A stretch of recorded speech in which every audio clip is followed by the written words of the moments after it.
Hi, I'm Erin Lucy, and welcome back to my channel.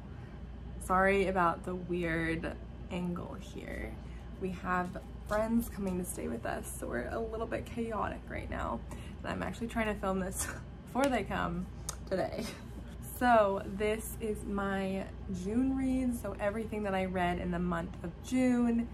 And overall, I would say it was like an okay reading month, or kind of average reading month for like what this year has been. I read 8 books, and 2 of them were graphic novels. So the first book I read was Poison Study by Maria V. Snyder. I'm actually now not sure if this was first or not, but this is the first one I'll talk about, and it is the first in this series that takes place in Ixia, it's called. My friend recommended this book to me, and it's kind of funny because I actually placed a hold for the ebook at the library, but I was like number 110 on the wait list for 1 copy, and it was just kind of became hilarious because every time I would check, I would still be like so far away. I think I just checked now because I left myself on there, and I was like number 65 or something like that. It just, and that was like over a year ago that I put myself on the wait list. So anyway, really kind of funny. But she ended up buying the books, this friend, so she lent me this to read. And this is about Yelena, who lives in Ixia, and in the very beginning, she is in the commander's prison because she had killed this guy Brazel's son. And Brazel is like the lord or like overseer of like one of the areas in Ixia that is all under the command of the commander. A little bit confusing because I guess many years ago there had been some overthrow of the monarchy, like the king of that area, and now the commander rules over everybody. So Yelena is brought out of the prison, and she's next in line to essentially be executed, and she's given the opportunity to become the food taster for the commander. So this is something that like every time they need a new food taster, they like whoever's like next to be executed gets the opportunity. So Yelena says yes, and she goes through this training process and learning different poisons, how they taste, smell, look, etc. And yeah, she goes through this whole process of like learning about poisons. But essentially, while she's like living in the palace, there's a lot of dangers to her because Brazel's definitely still out to get her, and people don't really trust her because she essentially murdered somebody. But of course, there's like kind of a backstory. We don't really know why. Clearly, like Brazel is not a great dude, and there's some stuff going on back at his home where Yelena previously lived. She kind of just goes through the process of finding a place in the palace, being the food taster, trying to make friends, and trying to survive, essentially. And so the guy who hires her is the commander's right hand, Valak, and he is also kind of the commander's assassin. He like teaches her all these things, and yeah. So overall, I really enjoyed this. I thought it was a fun fantasy romance. Generally, I thought the plot was a really interesting one. I enjoyed the slow burn romance tensions. That was fun. And I also thought the food taster and like assassin plot, that was like pretty unique, at least for what I have read. So that was fun. There was like a lot of political intrigue and interesting plot, but it wasn't too complicated, which was nice. It was like pretty easy to follow and wasn't totally overbearing on the story. However, at the same time, I do feel like the plot was a little bit chaotic, if that makes sense, which I find is kind of typical in the first one of fantasy romance. I'm not sure if anyone else has had that experience, but one example is when I read Lightlark. I kind of felt like that, like it's a lot of like setting things up and a lot of potential to be really interesting if things are followed up with and like end up making sense and like come together. So I felt that way with Lightlark, and have felt that way with a lot of other like first in series. And I haven't read the next ones in this yet, so I'm not sure how that'll end up, but it does make me want to continue because yeah, even though it's like a little chaotic and, you know, maybe not so like clear what exactly like where we're going, I'm hoping the next couple make that clearer. Yeah, generally, I also like the main character, Yelena. That can be kind of hit or miss for me, especially in fantasy romance, especially when the character is really young. It just, I feel like I kind of grew out of like the whole YA phase, and there's, sorry, dog is chewing on a toy. There's a lot of like characteristics and traits that are very typical of like that age and like make sense and totally makes sense to read about when I was that age, but it's definitely changed over time. And Yelena, though, I mostly enjoyed. Yeah, that was Poison Study. Next we have the Tea Dragon Tapestry, which is the third in the Tea Dragon Society series, can't talk, which I started getting into this year and loved it, just as great as all the others, so good. This one essentially picks up where we left off kind of in the first one. So the second Tea Dragon Society book kind of goes back in time, and then this one kind of picks back up with Greta and Minette. And essentially Greta is trying to be this apprentice for this blacksmith, and she's also working on her relationship with Ginseng, the little tea dragon, and Ginseng's really sad still because previous caretaker is no longer his caretaker, and they're really attached to their caretakers. I really hope this dog is not too loud. And Minette receives a letter from the previous monastery where she lived, and so she's going through this kind of like finding herself, kind of reckoning a little bit. Yeah, and their journeys as they continue. Next, I'm gonna talk about the 5 books that I read during my like 5 books in a week. So I've already kind of talked about these in a previous vlog, but I'll give quick synopses. So first was Convenience Store Woman by Sayaka Murata. And I previously read Earthlings and really enjoyed that. I find her work to be really interesting and thought-provoking. And this one is about Keiko, and essentially she like doesn't feel like she fits in with society and is very kind of, her thought process and decisions feel like they're very like different and other. And when she's 18, she gets a job at a convenience store and starts working there. And through her work at the convenience store, she's like able to find a way to like fit into society and kind of like be normal, kind of. She's like able to be essentially like fit into the convenience store and really like loves that work and understands it. But now she's like in her mid-30s and still working at the convenience store, and that is definitely like looked down upon. She's still single. So there's a lot about societal pressures and kind of what that means and how she tries to like deal with that and change things so she will like fit in better. So she does meet this man, Shiraha, who similarly doesn't fit in, but it expresses in very different ways. And their lives kind of cross, and they have these similar views of not being able to fit into the cog of society. Again, the way he does it and his actions manifest a lot differently, which is actually one issue I kind of had with it and was really hard to read, because him as a character, just like really sexist and hard to read, just like his actions and his thought process, but still really interesting, and interesting how their lives intertwine and then how the story continues. I'm not gonna say anymore. I do not want to spoil it. Yeah, I really overall liked it. That was my really only big issue. I think overall I enjoyed Earthlings more, but that's just kind of a preference. I kind of feel like it has a little bit to do with the differentness and like how dealing with that was much more overt than this book, if that makes sense. We have The Moth Keeper, which also by the same author, Kay O'Neill, and this is their newer one, The Moth Keeper. Very beautiful, just like the Tea Dragon Society series. Very much enjoyed this. This is about this village that has this relationship with these moths, and they have like a moth keeper, and it's about this new moth keeper who is learning the process and going through the struggles to come into themselves and be a moth keeper, essentially. Yeah, very much enjoyed this. So fun.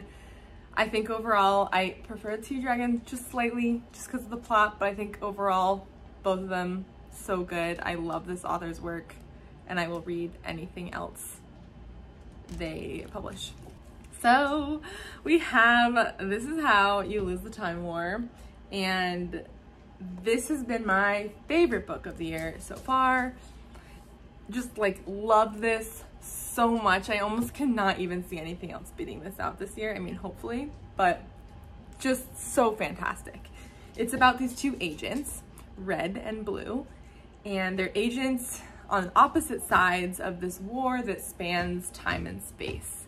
It's very difficult to describe, and I will say the first like maybe 30 to 50 pages are kind of hard to follow because of that.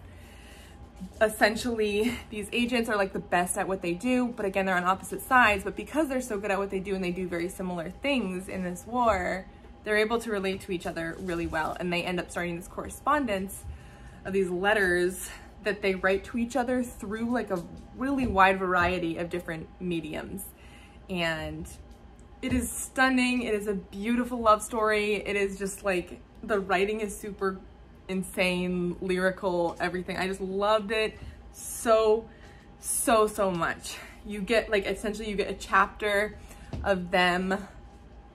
You get a letter that one writes to the other, and then you get the perspective of the other finding that letter, and then you get another letter of them writing back. So it's like, it's just like this alternating points of view, but it's all just incredible, amazing. I cannot say enough good things. It's really hard to describe, and again, a little bit hard to follow because of the time and space aspect. Like it's not like super linear, but it's amazing. I love this so much. So next we have A Mercy by Toni Morrison, and this one takes place in 1680s, surrounds the slave trade. It takes place mostly surrounding this farm, and this man, Jacob Bark, he has this farm and he has this wife, and he doesn't really want to deal in slaves, but ends up accepting one as payment, and her name is Florence. And so this story really surrounds the people working on this farm. The women mostly are in these positions. There's an indigenous servant named Lena. There is Jacob's wife who came over from Europe, never met her husband before. There is Florence, and there's a lot of other characters, women in particular, living in this world of men persecuted in different ways by society, and particularly by religion. That's kind of a big point in this as well. There is also a free Black man who is a blacksmith, and kind of how all of these characters' lives intertwine. And so the first half of this book is mostly background about these characters and the farm itself, and kind of generally the second half is about Rebecca, the wife, getting sick, and then Florence traveling to essentially help get medicine to save her, and the events that occur, particularly because these characters are women, because Florence is Black, etc. So it is honestly fantastic. Toni Morrison's a fantastic writer, but it is definitely frustrating and sad, and you'll be angry. So, but really good. So, A Mercy. Okay, so next is Love Theoretically by Ali Hazelwood. This is the new release. I think this came out in early June, I want to say, and I could not help but read it. Definitely, it intrigued me, and I read it in like almost one sitting, so that's definitely says something, but I do have some thoughts on it. Elsie is a theoretical physicist, and she is working as an adjunct professor at a bunch of universities, teaching a bunch of different classes. On the side, I forget what she calls herself. She's essentially like a fake girlfriend. Like, she can be hired as a fake girlfriend, and she like will go on these dates. Yes. To like, you know, like, I don't know, people need her to meet family or something like that. It seems like that's what she does. And she does that kind of on the side to like make money and stuff like that.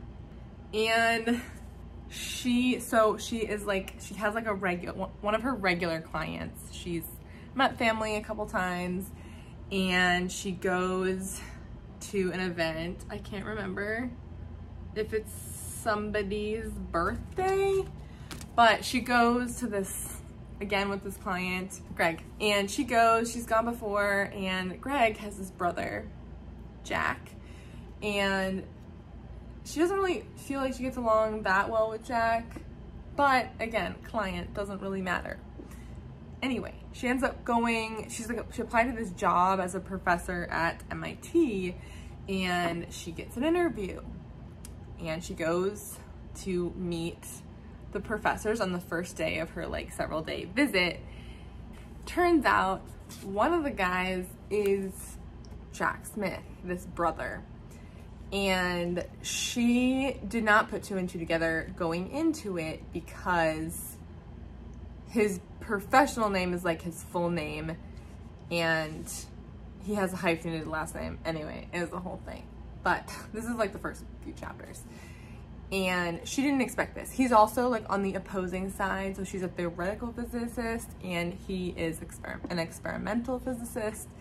And they're on opposing sides. And apparently she didn't really put much effort into researching him because he like, it's kind of a long story. I don't really know if I want to get into it because I don't want to ruin any of it. But he wrote this paper kind of putting down theoretical physicists like a really long time ago. However, that's my first kind of gripe with it, is that even if you had a problem with someone in the field, if you were interviewing somebody somewhere, as an academic myself, I would read. I don't even care if I disagree with them. I would absolutely read if I really wanted that job, which Elsie does really want the job. Anyway, there's a few like really weird things to me like that, her not knowing, and like in this day and age, not just social media, but like LinkedIn, and usually like academics have a web page, you would for sure at least look at that. And the fact that she didn't do, anyway, whatever, that's the first thing. But essentially she goes through this process of interviewing, and the fact that she like has met Jack Smith before, but also Jack thinks that she's dating his brother, so it's a whole thing. The romance of it, great, fantastic, really enjoyed it. I really liked both characters, and I thought that there were a lot of really like great mature things about the romance. I had the most issue with the academia side of it, and this is tough because I know Ali Hazelwood is an academic herself, and that's what has always surprised me. She gets a lot like really accurate and right, which is what I like about it. Just super relatable, love the love hypothesis, everything about grad school I just like know so well, understand. And there were some good conversations in this about academics and some of the issues with academia. But at the same time, to me, there are some things that to me are so vastly different in my experience, not just my experience, but I have talked to quite a few other people about this and just seem kind of outlandish, that I think that was a bit of a struggle for me. Anyway, one of those things is that whole, there's other things, there's something kind of related to the ending, so I don't want to spoil it, I don't want to say that, but there were a few other things. One, like she's an adjunct faculty teaching at like so many universities, constantly talking about how little money she has. I guess it's just that like I'm a grad student right now, and compared to that, like compared to grad students, adjuncts make a lot more, especially if you're teaching at 3 different universities, which that was the next thing that seemed really unlikely, is like the description of her workload seemed impossible. Like did not seem like something that would ever happen to me. And that's what I talked to some other people about, and I'm pretty sure that would not happen, especially now. Like I just don't think you're even really allowed, like often universities don't allow you to work for more than 1 or 2. But having 9 classes at once, like literally would be impossible. Unless you had taught, it's like her first year teaching, unless you had taught them before, you're teaching the same section, which didn't seem like that was the case. That part just seemed like really unlikely and not necessary to me. Like I didn't think it was necessary to have that be the case, and I feel it, and it was trying to set up, I think, for this like really hating on adjunct. That's how it read to me, and that also I didn't like. So the entire line of like adjunct, I just did not like how it was portrayed. Like I thought that like not only did it seem vastly unlikely, but the whole view on teaching, while maybe a little bit accurate in how like adjunct is seen and treated, I didn't think it was necessary to like drive it so hard in this book, in that like this negativity towards teaching. I didn't think it was just trying to like make a point about how adjunct were treated. I felt like it was straight up like continuing with some really terrible ways academia has seen people in different positions, which I really didn't like. And I thought this was a really good opportunity to make that not a thing. Like, I think this character still could have had the same traits without having to hate on teaching and academia. And I was kind of thinking about it, and I was like, I feel like there have been similar things throughout her other books.